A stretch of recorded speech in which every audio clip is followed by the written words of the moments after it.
The good news is that everyone can improve their handwriting. In this video, you will learn some tips to have good handwriting. Sitting posture. It is important for all children to sit properly when writing. Feet should be flat on the floor. You can use a step stool or a stack of books. Knees at the same level as the hips. Arms should rest on the tabletop. Shoulders are relaxed and sit at 90 degrees. Pen holding. Your pen should be held between your thumb and index fingers. The pen should rest against the knuckle of index finger. Holding your pencil too tightly or loosely will result in poor handwriting.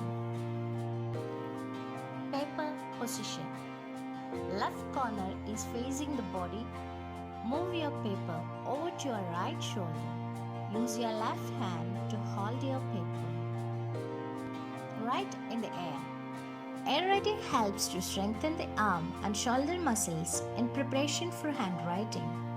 Write in the air by moving your entire arm up to the shoulder. Air writing is a teacher's activity where the children write the letters in the air using big arm movements. Lower the pressure. Some kids press down really hard when they write. That makes it harder to make the smooth lines needed for writing, especially cursive. Try easing up. Don't grip the pencil as tightly. Try mentally check yourself every few minutes to make sure you're still holding the pen comfortably. Practice the shape. A consistent flaw in poor handwriting is irregularity and inconsistency between letters and shapes.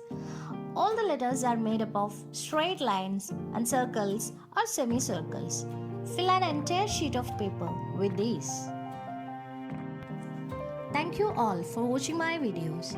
If you have not subscribed my channel, please do subscribe and tap the bell icon to watch more videos. Thank you once again.